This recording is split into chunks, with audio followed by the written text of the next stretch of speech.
राधे राधे मेरे प्यारे भाइयों बहनों माताओं व बंधुओं। संस्कार की बातें चैनल में आपका स्वागत है। बंधुओं, आज सोमवार के दिन मैं आपके लिए लाई हूँ भगवान शिव की कथा।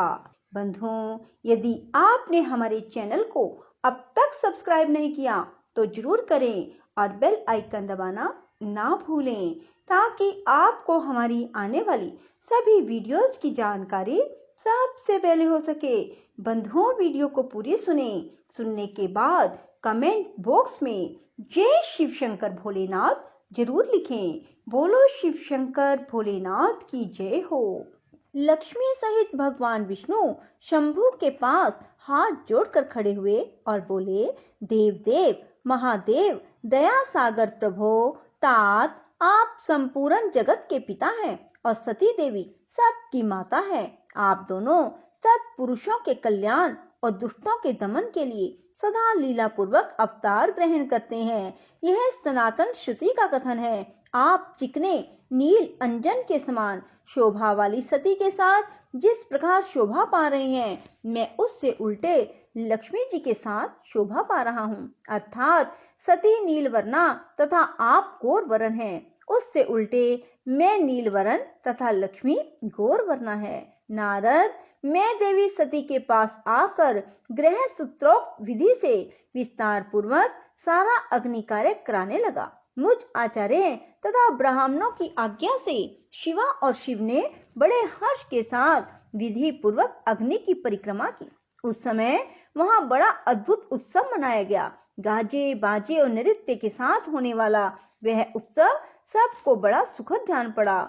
इसके बाद भगवान विष्णु बोले, सदाशिव, मैं आपकी आज्ञा से यहाँ शिव तत्व का वर्णन करता हूँ। समस्त देवता दूसरे दूसरे मुनि अपने मन को एकाग्र करके इस विषय को सुने। भगवान, आप प्रधान और अप्रधान हैं। आपके अनेक भाग हैं, फिर भी आप भाग रहित हैं। ज्योतिर्मय स्वरूप वाले आप परमेश्वर के ही हम तीनों देवता अंश हैं। आप कौन, मैं कौन और ब्रह्मा कौन है? आप परमात्मा के ही ये तीन अंश हैं, जो सृष्टि, पालन और संहार करने के कारण एक दूसरे से भिन्न प्रतीत होते हैं। आप अपने स्वरूप का चिंतन कीजिए। आपने स्वयं ही लीला पूर्वक शरीर धारण किया है। आप निर्गुण ब्रह्म रूप से एक हैं। आप ही सगुण ब्रह्म हैं। हम ब्रह्मा, विष्णु, रुद्र तीनों आपके अंश हैं। जैसे एक ही शरीर के भिन्न भिन्न अवयव मस्तक, गिरवा आदि नाम धारण करते हैं, तथापि उस शरीर से भिन्न नहीं है, उसी प्रकार हम तीनों अंश आप परमेश्वर के ही अंग हैं, जो ज्योतिर्मय आकाश के समान सर्वव्यापी एवं निर्लेप स्वयं ही अपना धाम, पुराण, कुटस्थ, अव्यक्त, अनंत, नित्य तथा दीर्घ आदि विशेषणों से रहित निर्विशेष ब्रह्म है। वही आप शिव हैं। आप ही सब कुछ हैं। ब्रह्मा जी कहते हैं, मुनीश्वर, भगवान विष्णु की यह बात सुनकर महादेव जी बड़े प्रसन्न हुए। इसके बाद उस विवाह यज्ञ के स्वामी परमेश्वर शिव प्रसन्न हो लौकिकी गति का आश्रय ले हाथ जोड़कर खड़े हुए मुझ ब्रह्मा से प्रेम पूर्वक बोले। शिव ने कहा, ब्रह्मन, आपने सारा वैवाहिक कार्य अच्छी तरह संपन्न करा दिया। अब मैं प्रसन्न हूँ। आप मेरे आचार्य हैं। बताइए, आपको क्या दक्षिणा दूं? सूर्य ज्येष्ठ, आप उस दक्षिणा को मांगिए। महाभाग, यदि वह अत्यंत दुर्लभ हो तो भी उसे शीघ्र कहिए। मुझे आपके लिए कुछ भी अदेय नहीं है। मुने, भगवान शंकर का यह वचन सुनकर मैं हाथ जोड़ विनीत चित्त से उन्हें बारंबार प्रणाम करके बोला, देवेश, यदि आप प्रसन्न हो और महेश्वर, यदि मैं वर पाने के योग्य हूँ तो प्रसन्नता पूर्वक जो बात कहता हूँ उसे आप पूर्ण कीजिए। महादेव, आप इसी रूप में इसी वेदी पर सदा विराजमान रहें, जिससे आपके दर्शन से मनुष्यों के पाप धुल जाएं। चंद्रशेखर, आपका सानिध्य होने से मैं इस वेदी के समीप आश्रम बनाकर तपस्या करूं, यह मेरी अभिलाषा है। चैत्र के शुक्ल पक्ष की त्रयोदशी को पूर्व फागुनी नक्षत्र में रविवार के दिन इस भूतल पर जो मनुष्य भक्ति भाव से आपका दर्शन करे, उसके सारे पाप नष्ट हो जाएंगे। विपुल पुण्य की वृद्धि हो और समस्त रोगों का सर्वथा नाश हो। जो नारी दुर्भगा, बंध्या, कानी अथवा रूपहीना हो, वह भी आपके दर्शन मात्र से अवश्य निर्दोष हो जाए।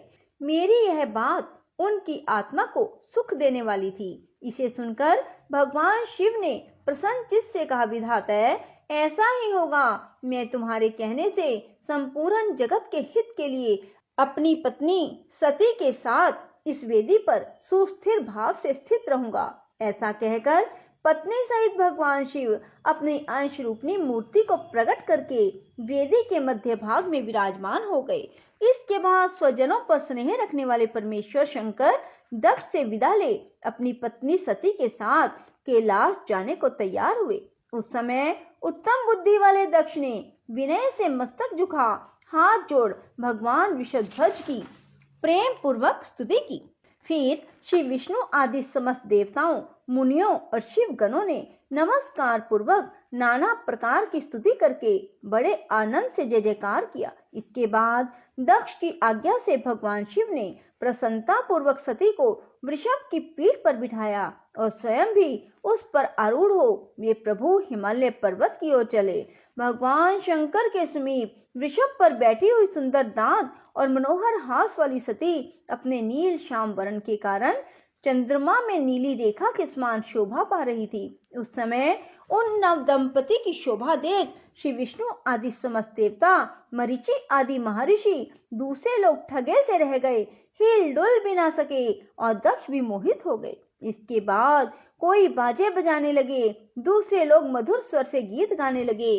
कितने ही लोग प्रसन्नता पूर्वक शिव के कल्याण में उज्जवल यश का गान करते हुए उनके पीछे पीछे चले। भगवान शंकर ने बीच रास्ते से दक्ष को प्रसन्नता पूर्वक लौटा दिया और स्वयं प्रेमाकुल हो प्रमथ गणों के साथ अपने धाम को जा पहुंचे। यद्यपि भगवान शिव ने विष्णु आदि देवताओं को भी विदा कर दिया, तो भी वे बड़ी प्रसन्नता और भक्ति के साथ पुनः उनके साथ हो लिए। उन सब देवताओं, प्रमथ गणों और अपनी पत्नी सती के साथ हर्ष भरे शंभु हिमालय पर्वत से सुशोभित अपने कैलाश धाम में जा पहुंचे। वहां जाकर उन्होंने देवताओं, मुनियों, दूसरे लोगों का बहुत आदर सम्मान करके प्रसन्नता पूर्वक उन्हें विदा किया। शंभु की आज्ञा ले वे विष्णु आदि सब देवता तथा मुनि नमस्कार और स्तुति करके मुख पर प्रसन्नता की छाप लिए अपने अपने धाम को चले गए। सदाशिव चिंतन करने वाले भगवान शिव भी अत्यंत आनंदित हो हिमालय के शिखर पर रहकर अपनी पत्नी दक्ष कन्या सती के साथ विहार करने लगे।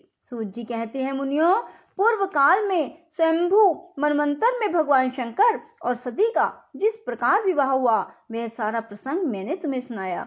जो विवाह काल में यज्ञ में किसी भी शुभ कार्य के आरंभ में भगवान शंकर की पूजा करके शांत चित्त से इस कथा को सुनता है, उसका सारा कर्म वैवाहिक आयोजन बिना किसी विघ्न बाधा के पूर्ण होता है और दूसरे शुभ कर्म भी सदा निर्विघ्न पूर्ण होते हैं। इस शुभ उपाख्यान को प्रेम पूर्वक सुनकर विवाहित होने वाली कन्या भी सुख, सौभाग्य, सुशीलता और सदाचार आदि सद्गुणों से संपन्न साध्वी स्त्री और पुत्रवती होती है।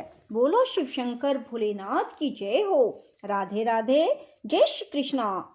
बंधुओं, यदि आपको हमारी वीडियो पसंद आए तो इसे लाइक करें और शेयर भी जरूर करें। धन्यवाद।